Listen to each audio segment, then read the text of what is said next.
twemeranyije na pasere ko tugomba gukora ubukwe muri Nibature saa 11 za mu gitondo. Arabyemera kuko ndi yagomba kubyanga, twe twarangije gusezerana mu buyobozi.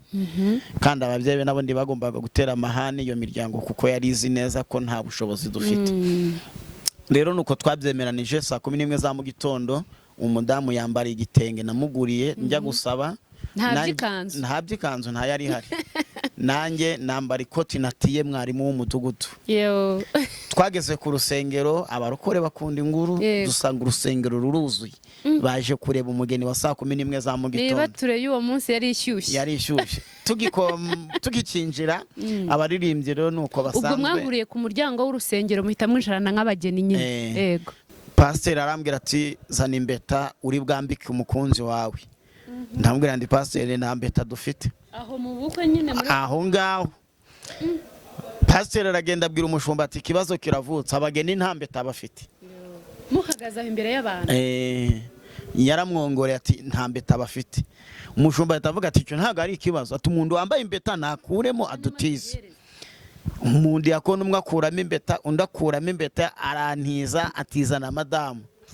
Ubwo nuko nambitse umugore wanjye imbeta na bantishe. Burareka ngubwira icyubahiro cy'ubukwe n'ubukwe, uko wabukora kose n'ubukwe Imana ibuha agaciro. Amen. Tagira ngo ngubwire ngo mu bukwe bwanjye nakoze ubukwe bw'amateka. N'ubu ndabihamye.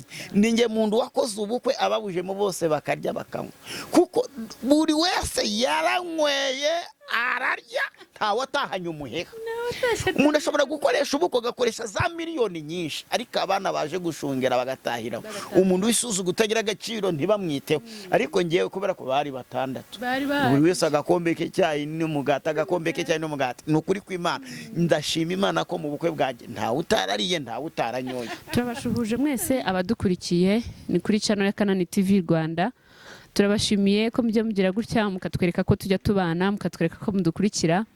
Ni umwanya mwiza rero nkuko bisanzwe tujya tugera gutya tukabazana abakozi b'Imana, ari abababwira ijambo ry'Imana, ibiganiro, ubuhamya, ibigiye bitandukanye nkuko maze kubimenyera. Rero ngiye amazina ni yayandi, ni Mutoni Fiona nkuko mumenyereye.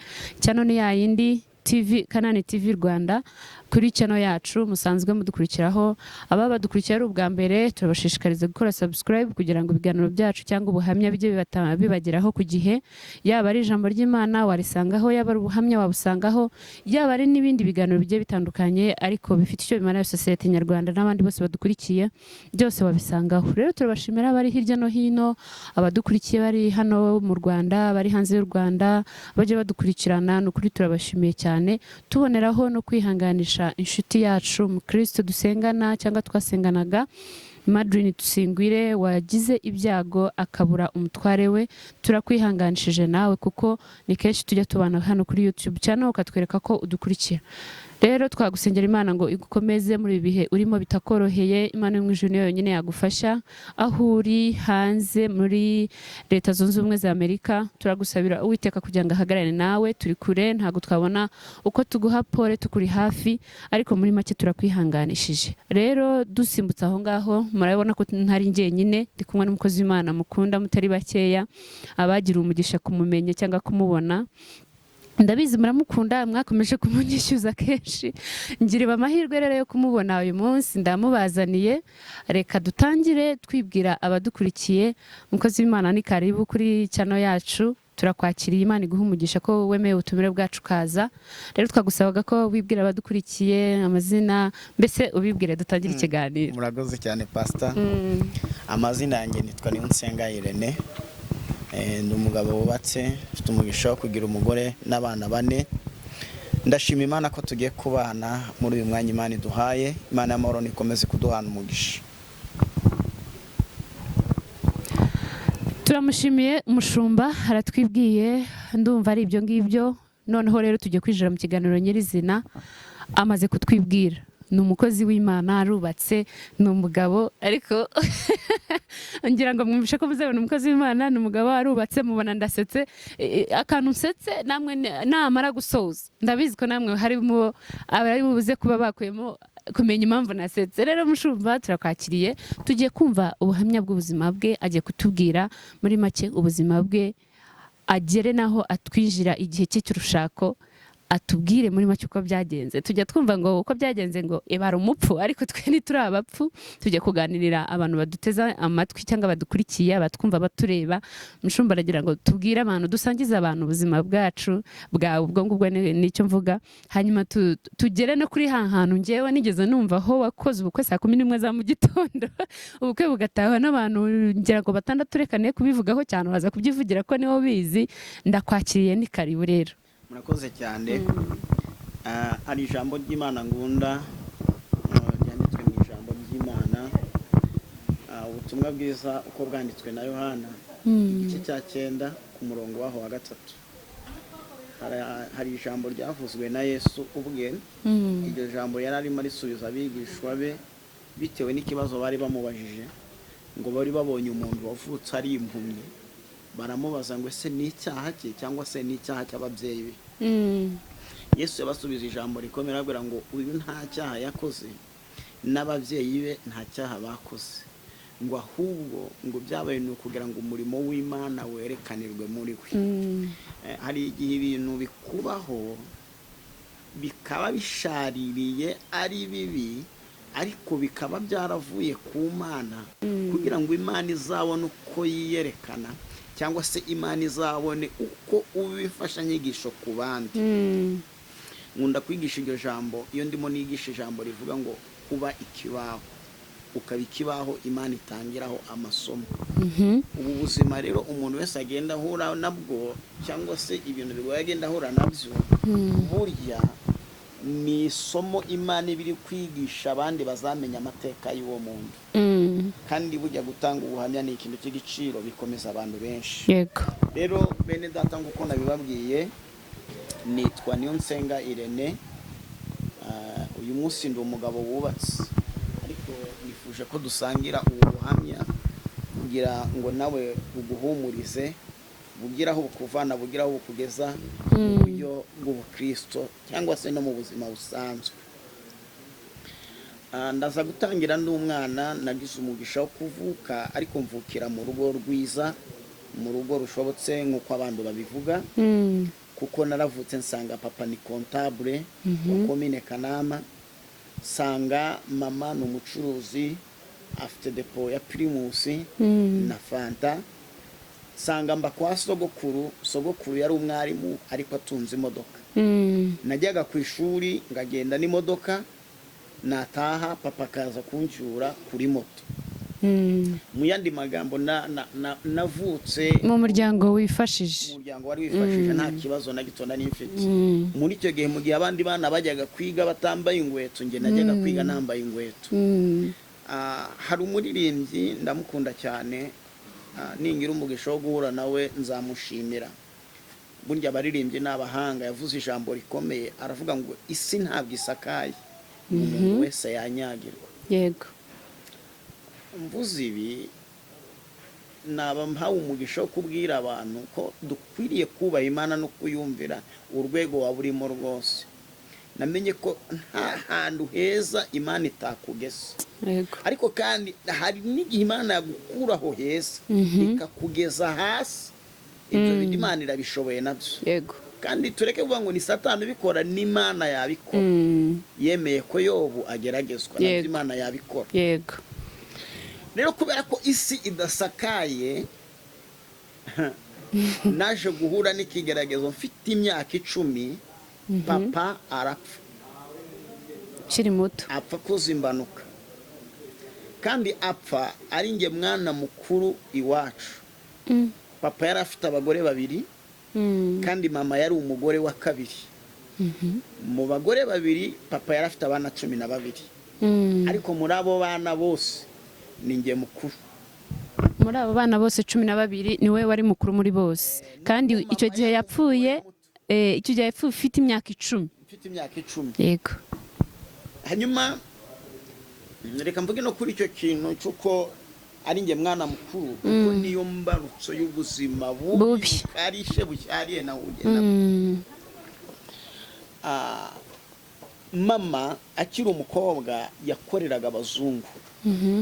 Rero kubera gukorera abazungu bituma amenya kwiyitaho. agira isuku, yari umukobwa mwiza. Arimo avuye ku kazi ahura na papa. Papa amubonye abona umukobwa mwiza, aramukunda, bemeranya kubana. Ariko papa ntiyabwira mama ko afite undi mugore. Ntabwo yari umugore, yari umukobwa nawe bitegura kuza, abarambagiza ari babiri, ariko yaramukoye. Bana arasezeranye, ariko batari abana, basigaje kujya mu rusengero. Ahuye na mama, afata umwanzuro kubana na mama, ahita anamutwara. Barabana. Wa undi yako yataramutwara. Yego. Hashize icyumweru, amakuru agera kuri wa mukobwa ko umugore we yazanye undi mugore. Umugabo we yazanye undi mugore. Yego. Nawe ako kanya araza. Ngo baba abagore babiri mu nzu. Kuko uwo mugore niwe wari ufite agaciro, kuko niwe wasezera, niwe wakowe. Biba ngombwa ko mama asohorwaho. Papa mushakira indi nzu, arayimugurira. Arabatandukanye. Rero icyumweru mama yamazeyo, yasamye inda yanjye. Ku buryo uwo mugore urumva ko bose basa naho bahagereye rimwe. Mama yabyaraga mbere, undi agakurikira mu kindi cyumweru undi nawe agakurikiraho. Ni ukuvuga ngo abana b'uwo mugore ni 6. Natwe iwacu turi 6. Afite abakobwa 3 n'abahungu 3. Natwe iwacu n'abakobwa 3 n'abahungu 3. Ibintu byiza. Hanyuma igitangaje ni urumva ko icyo gihe mama kimbyara yageze icyo nakita umugisha usa n'usumba uwo mugore. Abyaye umwana w'imfura, abyara umuhungu. Azari umuhungu. We agiye kubyara, abyara umukobwa. Ibyo bimpesha agaciro ko kuba umwana w'imfura, ariko kandi binyambura agaciro ko ntari umugore w'umugore, utari umwana w'umugore mukuru. Hashize umwaka umwe papa apfuye, mama nawe arapfa. Ayiwe. Bose kandi bapfuye nta urwaye. Papa yakoze impanuka, mama we yavuye ku isoko, ageze mu rugo yikubita hasi, arapfa. Mba mbaye imfubyi y'ababyeyi bombi, mfite imyaka 11. Ufite barumuna bawe? Mfite barumuna banjye 6.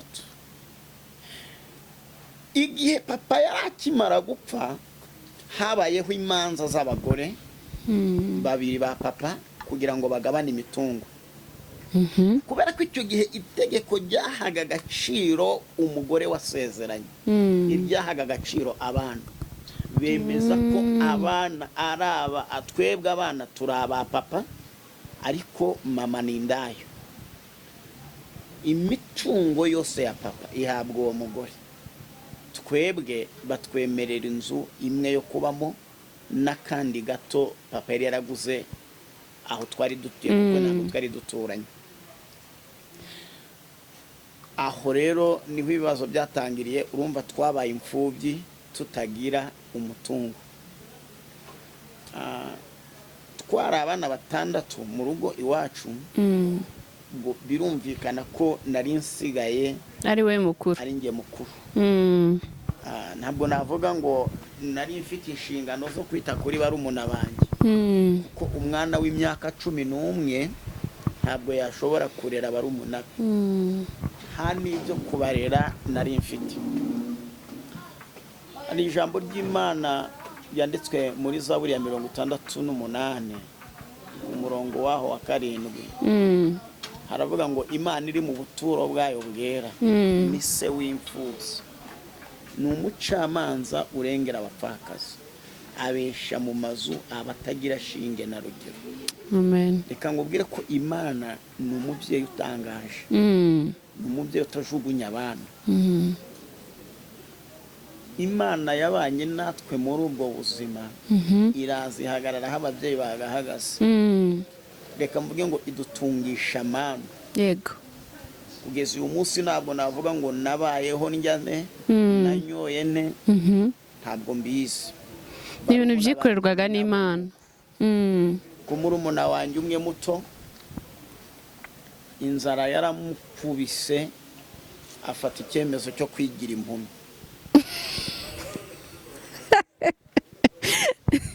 arahuma neza, Arahuma akajya ajya gusabiriza abantu bakamufungurira nk'impumyi, bakavuga ngo Mana yanjye. kabaye impumyi ari gato Yo. ari muzima. Kubera iki? kugira ngo abone icyo arya. Inzara imwigisha gukora ibyo Yego. atagakwiriye gukora. Muri ubwo buzima rero nibwo nanjye nakuriye. Wenda njye sinavuze ngo nengize impumyi, ahubwo nize kubaho ari uko nkoreye abandi. Ngajya ahantu barimo bakora amandazi nkabafasha gukora, bakamba ibyo kurya. Nagera ahantu hari amasaka ngayora ngagenda ndya, nuko nabayeho. Ariko Imana ni umukozi w'umuhanga. Yego. Twese turiho uyu munsi. Amen. Byarakomeje rero, ndabyibuka nujuje nk'imyaka 15 nibwo nitekerejeho. Nitekerezaho umutima, ibitekerezo, ubwenge binyemeza ko nzabaho ari uko ari njye wibeshejeho. Ko muri icyo gihe umubyeyi yahaga umwana w'umunani akamwubakira, akamuzanira umugore, ibintu bikarangira. Njye nsanga nta na kimwe ufite uzakinkorera. Ntangira kwiga gushaka kubaho. Yego. Wibeshejeho. Nibeshejeho. Kubera kugenda niga gukorera abandi amandazi, kubakorera amasambusa, kubakorera amacapati, rimwe nza kugira igitekerezo ariko uwakikorera nanjye ko mbikorera abandi bakabikunda, nanjye nikoreye. Fata icyemezo cyo gufata iwacu kuri ka kazu gato papa yari yaratuguriye, ngira barumuna banjye ngiye gukora amandazi, ntangira gukora. Imana impumugisha. Yego. Narakoze, ndimo gukora nuzuza 30,000. Nujuje 30,000 ngira igitekerezo cyo kubaka inzu. Ubwo hari nko mu gihe nko mu wuhe mwaka? Numva uko biri kose hari ngo mu 1998. Yego. Urumva muri bya 30,000 uravuze uti reka ndebe ko nabona amakazu. Twaraganiye turabasore, sinzi umwe wavuze ati 30,000 wavamo inzu. Aratubwira ati amatafari wayibumbira. Aravuga ati wakuza amabuye y'5,000. Numva biroroshye. Dusigaye ukagura ibiti n'utubati. Numva mfite 30,000. Umva ni menshi. Ndavuga ati inzu ndayubatse. Nuko natangiye. None kuko nakoraga amandazi ari akazi ka buri munsi, ngisha abantu bankuriraga amabuye bari abakene nabo. Yaza gukura amabuye akansaba 500. Ya mafaranga yo gukuza amabuye barangije gukura amabuye 30 byaje nk'ibifite. Icyo afite yose. Ku buryo Imana hari bundi Imana yabwiye Abraham ijambo rikomeye, iravuga ngo nzaguha umugisha mu majya no mu mazi. Ivuga ngo umugisha uba mu kuhaguruka no kugenda. Yego. Ubundi twebwe twinjira mu kintu tutazi ko kizacamo, ariko tugasanga ni Imana yateguye. Yahaye umugisha. Nukuri nujuje imyaka 18 yanzu maze kuyuzuza. Ifite ibyumba 3 na salo. Muri bya 30,000. Kandi 30 yanjye akiriho. Nuko ngo wubatse inzu ugura akantu kamwe kandi na ya 30 yawe urayisagura. Umwana yamugisha. Imaze kuzura. Ntangira kumva nanjye nakubaka urugo. Ariko ngiye kubaka urugo, nari natangiye gusenga kuko nabonye ko nta wundi uzandengera uretse Imana. Ibyo byatumye njya mu bintu byo gusenga ntarasayisha. Yego. Umubwira Imana ndi Imana, ndumva nageze igihe cyo gushaka kuzubaka urugo. Nari maze kuzuza imyaka 20. Kubaka urugo ubwo ni ugushaka? Yego. Mbwira Imana ngo ndashaka uzamba umugore, ariko witonde utazambitiramo. ahubwo ngereka ngo ubwire wowe nifuza hanyuma wowe uzashake ushingiye ku byo ngubwiye. Nari nasomye ijambo rikomeye, ni ijambo Imana yabwiye Yosuwa igihe Yosuwa yari agiye gutera aho bita kuri Ayi. Imana yabwiye Yosuwa ngo tunga icumu ryawe kuri Ayi kubera ko nyikugabije. Bivuga ngo Imana Ayi irahazi ariko irashaka ko Yosuwa ayereka hariho n'ahashaka. ayitungire y'icumu. Imana ngo ndashaka umugore ariko reka ngo wereke Ayi nshaka. Mutungireho. Abari yungabizaniye. Ko abantu ntabwo mbazi ariko ndashaka unshakira ariko ugendeye kuri ibi. Ntabwo nari keneye uko yaba ariko sapa kuba yujuje ibintu nsabye. Icya mbere rero nashakaga umugore utazi Icyongereza n'Igifaransa. Aha abandi ubu ngubu ari byo bagenderaho cyane. Ubundi hari umuntu wigeze avuga, bakunda kubivuga cyane, ngo ishimwe ry'umunyonzi rimenywa n'umunyonzi mugenzi we. Yego. Ni ukuvuga ngo ibyifuzo by'umuntu uri mu butayu bitandukanye n'ibyifuzo by'umuntu wagezeyo mu gihugu. Yego. Abo bantu baratandukanye. Umuntu agira ibyifuzo bitewe n'icyiciro cy'ubudeha barurirwamo. Hari umuntu ushobora kubwira ati ikintu wumva Imana yagukorera ukazayihimbaza ibihe byose n'ibihe. Umuntu basohoye mu nzu nta kindi kintu atekereza, ahita avuga ati muyimbwirire inzu ngo dizi nkore mu bukode. Nicyo ngicyo. Mu gihe umugore utabyara umubye ati niki Imana yavuga ati ayo mazi yihorera imbumwana. Ruvuga ngo umuntu agira icyifuzo bitewe n'ikimubangamiye. Yego. Nawe uti wo nifuza n'utazi Igifaransa n'Icyongereza. Umugore utazi Icyongereza n'Igifaransa ni kubera ko nabaye imfubyi ndi umwana, ntabwo nagize umugisha wo kwiga amashuri ngo menye Icyongereza n'Igifaransa. Yego. Niza aciriritse ngeze igihe cyo gukomeza Burundihira. Yewe mbura n'umushinga wamfasha. Yego. Rero ntago nari ngeneye umugore uzaza azi Icyongereza n'Igifaransa atazabintegekesha mu rugo rwanjye. Icyo ni icyambe. Kabiri, nari ngeneye umugore utagira se na nyina. W'imfubyi nkawe. W'imfubyi nganjye. Impamvu ni iyi. Nari mfite amakuru ko kugira umugore ufite se na nyina wowe ukaba ntabwo ufite yahukana buri munsi. Iyo mushwanye ajye wabo mwatongana akajye wabo, ndashaka umugore tuzatongana adafite hari bwahukanira akagumaho ugasazana. Yashaka kwahukana ntaba afite ahari bugi, akagumana nawe.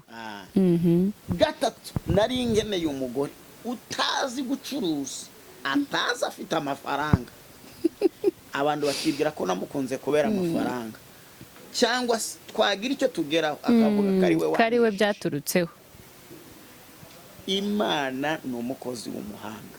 Isengesho uko narisenze niko yari gushubije ibigenzo cyo. Ari ijambo rikomeye. Umugaragu w'Imana Adamu amaze kubona Eva yaravuze ngo uyu nakara ko mu mara yanjye ni igufwa ryo mu magufwa yanjye. Abivuga nezerewe. Nyamara Adamu yaramaze igihe kinini muri Edeni atishimye, kugeza ubwo Imana yitegereje Adamu ubwayo iravuga ngo si byiza. N'ubwa mbere Imana yavuze ko ibyo yakoze atari byiza. Kurema Adamu ikamurema wenyine, yabonye yakoze ibintu bitari byiza, yavuga ngo si byiza ko ubona ntibiryoshye. Noneho ikibazo Adamu yari afite, yari akeneye umugore ariko Adamu atazi aho umugore ari.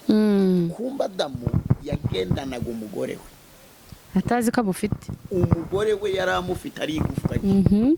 Rero nanjye nasabaga Imana umugore ntazi ko umugore tugendana. Nawe wabaye nka Adamu. Twararirimbanaga. Ntamukunda, umubona nk'abandi bose nta na gato. Kubera ko nari umukene kandi buriya mu buzima mfite ikibazo nyaguseba. Yego. Ndabitinya ndanabyanga.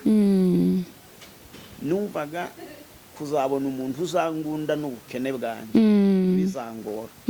Kandi ngumva ntinye ko nzabwira umuntu ngo ndagukunda akambwira ngo wapi. ugatinya umuntu uzakumvira ubusa. aha ubu muri ibi minsi bavuga ngo ni ugutera indobo numvaga ndakwihanganira umuntu wantera indobo Gutera indobo. ni ubwo buryo rero bwo gushaka umuntu uzankunda ariko ku buryo niyo yantera intobo Bitakubabaza. imwemerera yuko koko yayinteye turi muri korali turirimba ndabaganiza ndababwira ndi ngiye mfite ikibazo nta muntu wumva wankunze ngo angurize igihumbi Muri korali. muri korali Umuntu wumva ko yankunze. abaravuga ati igihumbi atakira ngikuguriza anguriza igihumbi Wowe wabivuze ufite iyihe gahunda pastor? sinzi nanjye uko byaje narikeneraga anguriza igihumbi Uti nta muntu hano wumva rwose yankunze anguriza igihumbi. amba igihumbi turagenda turaririmba tuvuye kuririmba mfata cya gihumbi yampaye ndambwira ndi akira Imana ikwihera umugisha wakoze arambwira ngo cyitwarire Yo. ambwiye ngo ningitwarire ndamubaza ndari ku bundi wareka tukazabana Kubera cya gihumbi kirarikoze. ahandi twahuriye nta bindi biganiro nuko abarambwiye ati nta kibazo Ayiwe. Muri korali. ndamubwira none ko wemeye ko twazabana ukambera umugore mfite ibibazo bikomeye icya mbere singira mama singira papa kabiri singira akazi na ya mandazi ntabwo nari ngiyakora byari byaranze ariko byanga narujuje inzu none mu bintu ntekereza bishoboka umuntu ahabwa inkwano na se yewe ntayo nabona iwanyu bazakuma ntagira inkwano arambwira ngo nanjye singira mama singira papa ati uzagusaba ingwano Nindi. urumva ibyifuzo byanjye birimo birasubizwa Bya bindi wasabye birimo birasubizwa. ndabwira rero nubwo uvuze gutyo hari ikibazo twebwe iwacu umukobwa ibishyingiranwa abigura mu ngwani Yego. none ntayo nzaguha tuzakora ubukwe gute butagira ibishyingiranwa Niba ntazagukwa ubwo nta majyambere uzazana. Amajyambere harya. ndabwira rero Inama z'ubukwe muzitangiriraho. dupange ku buryo nubona igihumbi uzagura isafuriya Yo. nimbona bibiri nzagura ibase iguhereze ku munsi w'ubukwe Uzabizane. uzabizane bizitwa ibishyingirana turabyemeza ndamubwira noneho rero uko byagenda kose ufite umuryango genda ubwire basobanyu ubabwire ko wabonye umuntu ugukunda hanyuma ubabwire ko nta ngwana afite niba kubaza ibishyingiranwa umubwire uko bimeze ariko tuzabikora ibintu biri mu Imana biriko ageze imbere ya baso barabwira ati nabonye umuntu nkunda gutya na gutya se na nyina nabo barapfuye aba mu nzu wenyine akibibabwira avuga ati yo ati umuntu ufite inzu ati Imana izabashakira imibereho Yego. nta kibazo Imana ibijyamo ityo. barabyemera bansaba ko gusaba byo bibaho turagenda tujya gusaba ngira bene wacu mu muryango baramfasha turagenda tujya gusaba tujyana nyine ibyo gusaba twemeranya ingwano barayemera ariko bazi neza ko ntayo nzabaha gusezerana kuzajya ku murenge gusezerana mu buyobozi icyo gihe nari umukene wo hasi shaka ikintu nzambara tuyi gusezerana ndakibura ndagenda njya kureba umushumba wa paruwasi yacu ndamubwira ati ngiye kuzajya gusezerana ariko ndagakoti ngira wampaye ikoti umushumba arambwira ati mfite ikoti ariko nta pataro ndari guhaye aguha ikote itagira ipantaro ubwo se iryo koti ryo ryaragukwira pasa umushumba mwaranganaga oya ni kubera ko nari umusore yapfuye kujyamo ndagenda turasezerana ibirori biba byiza igihe twari imikiri ndabyibuka murasezerana mu murenge nambaye iryo koti ibyo ni umuryango wabyishatsemo urabitunganya hanyuma turangije arataha nanjye ndataha hasigara rero kuzakora ubukwe bwo mu rusengero wibuke ko twari twasezeranye ko agomba kuzajya abona amafaranga akagura isafuriya, yabona amafaranga akagura inajya akagura iki. Ndakubwiza ukuri, twashatse amafaranga biranga, bigera ku rwego mara n'ukwezi ntarabona igiceri cy'amafaranga 20, nawe birananirana burundu. Hanyuma muri iyo minsi ndi ku rusengero ndabyibuka ndi kumwe na pasiteri umushumba, ndamubwira ndi mushumba, ndi uzi ko ntagisezeranye. Arambaza ngo niki cyatuma udasezeranye? Ndamubwira ngo nabuze amafaranga n'ibishingiranwa ntabyo, sinzi ko nzabigenza. Ambwira ijambo rikomeye, arambwira ngo kubasha mpabwa n'Imana, kubasha mpabwa n'itorero, mfite ubushobozi n'uburenganzira bwo kubasezeranya muri babiri. Ati ubwo niba ubyemeye bwira uwo mukobwa muzajya iwanyu mbasangeyo, nzane na pasiteri n'umudiyakoni tubasezeranye, ubukwe bubera iwanyu mu rugo, turangize twigende. Ndambwira ndi mushumba, nduva ngo ubwirire niba ibyo bishoboka, aho kugira ngo dusezeranyirize mu rugo gutya, waretse ukazadusezerana mu materaniro ya mu gitondo ya Nibature. N'amateraniro bita burakeye. Abasanga hapi mushumba Atangira saa 11 za mu gitondo. Ye baba data we. Umushumba arambye ati yo atuzi ko ari nakorarize kuririmba. Turabyemezanya. Umushumba rero ntabwo abashumba bingiye. Aragenda amenyesha abayobozi, abadiyakoni nabaga ati kuwa kabiri mu gitondo Irene azasezerana. Ndibuzashire uwigisha ijambo kuko hazaba umuhango w'ubukwe. Hanyuma ndagenda mbibwira umukobwa ko twemeranyije na pasere ko tugomba gukora ubukwe muri Nibature saa 11 za mu gitondo. Arabyemera kuko ndi yagomba kubyanga, twe twarangije gusezerana mu buyobozi. Kandi ababyeyi be nabo ndi bagombaga gutera amahane iyo miryango kuko yari izi neza ko nta bushobozi dufite. Rero nuko twabyemeranije saa 11 za mu gitondo, umudamu yambara igitenge namuguriye njya gusaba, nta byikanzu nta yari hari. Nanjye nambara ikoti natiye mwarimu w'umudugudu. Twageze ku rusengero, abarokore bakunda inguru, dusanga urusengero ruruzuye. Baje kureba umugeni wa saa 11 za mu gitondo. Nibature y'uwo munsi yari ishyushye. Tugikinjira abaririmbyi rero nuko basanzwe. Ubwo mwahuriye ku muryango w'urusengero muhita mwicarana nk'abageni nyine. Yego. Turangije batera indirimbo. Bambaye ibyera we, bambaye ibyera baraje. Bambaye ibyera mu gitenge. Tugeze mu rusengero, pasiteri umushumba arambwira ati rero umuntu uri gusezeranye ni umuyobozi w'umudugudu. Ndambwira nta kibazo. Barangije nyine twinjira mu muhango wo gusezerana. Njyewe ndahira yuko nzabana n'umudamu wanjye kugeza dupfuye, ntabamanika akaboko ahamya ko tuzabana kugeza apfuye. Hakurikiraho umuhango ukomeye w'ubukwe wo kwambikana impeta. Pasiteri arambwira ati zana impeta uri bwambike umukunzi wawe. Ndambwira ndi pasiteri nta mpeta dufite. Aho mu bukwe nyine muri aho ngaho. Pasiteri aragenda abwira umushumba ati ikibazo kiravutse, abageni nta mpeta bafite. Muhagaze imbere y'abantu. Yaramwongoreye ati nta mpeta bafite. Umushumba atavuga ati icyo ntago ari ikibazo, ati umuntu wambaye impeta nakuremo adutize. Umuntu yakona umwe akuramo impeta, undi akuramo impeta, arantiza atizana madamu. Ubwo nuko nambitse umugore wanjye impeta na bantishe. Ariko ndashima Imana n'umukozi w'umuhanga. Ngunda kuvuga ngo nishimwe rikomeye. Ibinyandegenge Imana ibihinduramo ibinyembaraga. Gutiza umugore impeta y'intizanyo uyu munsi tumaranye imyaka 20. Uwo wambitse impeta watiye? Natiye nawe yatiye. Cyo ni igitangaza cy'Imana. Mwambika impeta y'intizanyo, baradusengeye, baherekeje abageni, umushumba agiye imbere, pasiteri akurikiyeho, nanjye nkurikiyeho. Hego. Tugeze hanze, umushumba arambobeye ati mwana wanjye Imana iguha umugisha. Pasiteri arambobeye ati mwana wanjye ubugwe urugo rwiza. Na diyakoni arambobera akimbobera ati mbayambeta. Ni gitangaza, nasezeranye nambika umugore impeta y'intizanyo. Ntaha nambaye impeta mvuye gusezerana. Mbwira madamu nditanga ya mpeta y'abandi, nanjye nguramo impeta y'abandi ndayitanga.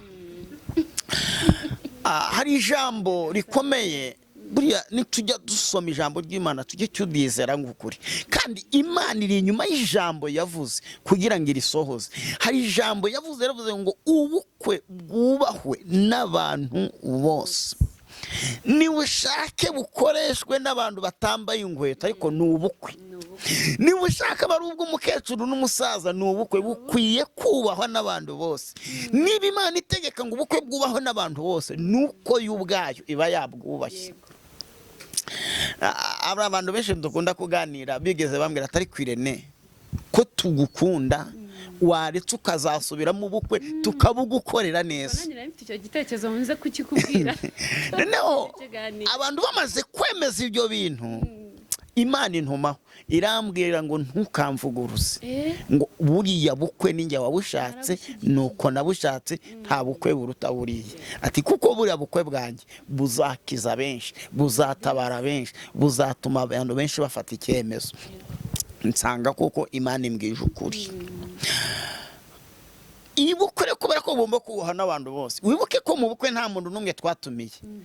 Habaye itangazo rimenyesha abadiyakoni ko hari ubukwe gusa. Hari n'abaje muri niba ture batazi ibyabaye basanga ni ubukwe. Basanga harimo ubukwe.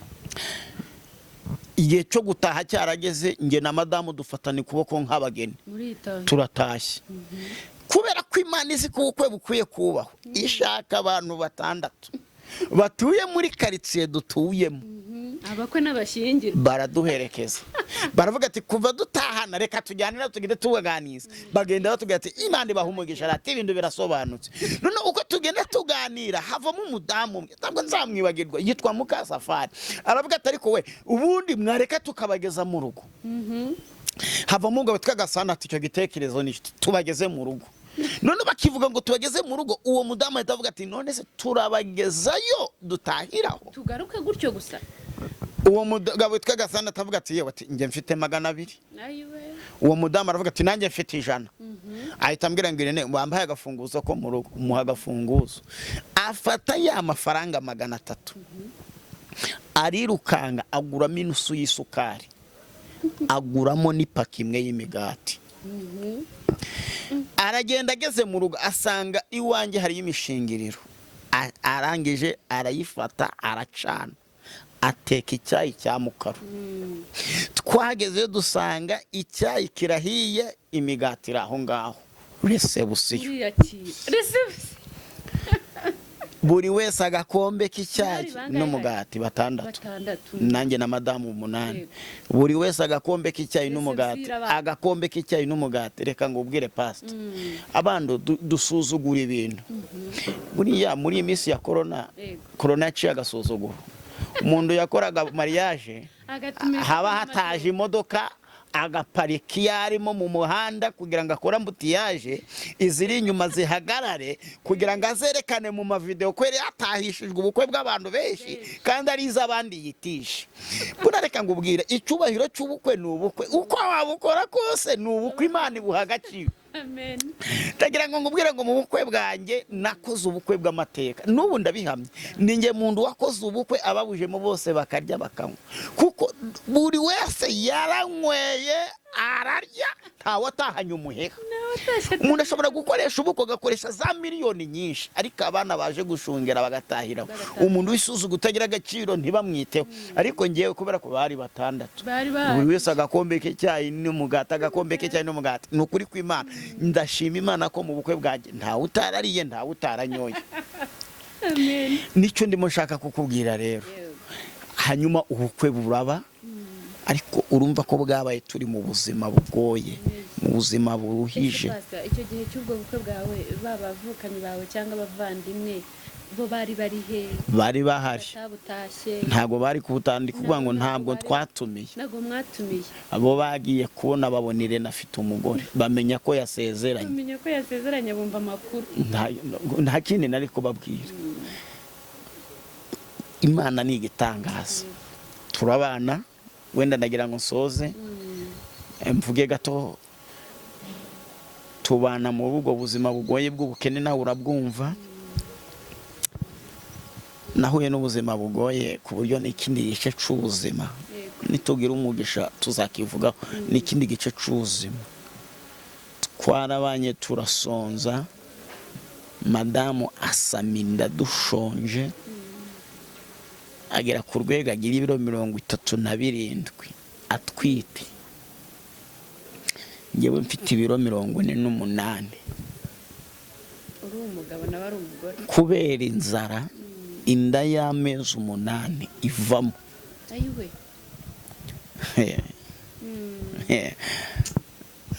Imana ikora iko ishaka, inda ivamo. Turagenda turasonza, hari umuntu avuga ngo yarashonje, ngavuga ndicecekere. uticeceka ntago. Ariko Imana yaje kutugirira neza. Umusumwe ndi muri Nibature,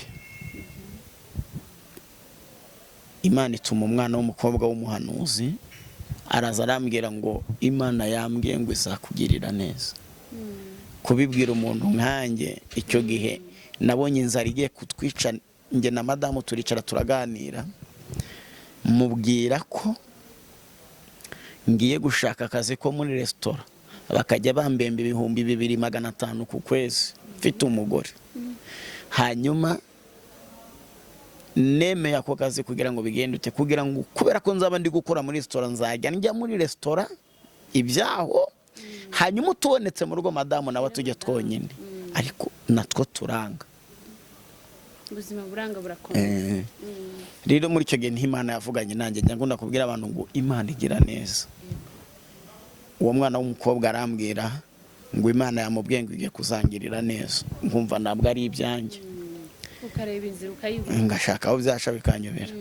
Agiye guhanura ambwira ikintu gikomeye, arambwira ngo Imana irambwiye ngo izagutuza i Kigali. Ureba umuntu wasezeranye saa 11 za mu gitondo, nta marene nta pare, nta mbeta nta fanta, nta kanzu y'umugeni ntaki, ikamubwira ngo izamutuza i Kigali.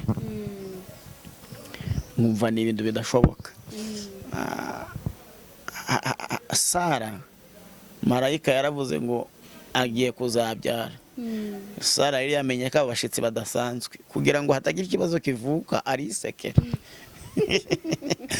Iyi ni Imana ivuga ugahitamo guseka, ukisekera, ukisekeje, ntunabiha n'agaciro. Ariko burya nta jambo Imana ivuga ngo rihere. Imana yaje gukora ibitangaza binyuze mu nzira zitagira akagero.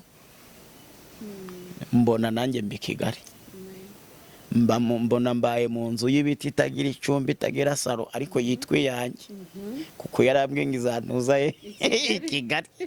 Imana irabwiye icyubahiro, iragenda ibikora. Ndashima Imana rero ko uyu munsi Imana ikomeje kubana nanjye muri iyo nzira y'inzitane yose nanyuzemo. Imana yagemeje igenda ibana nanjye, kandi sinjya ngira isoni zo kuvuga ubu buhamya.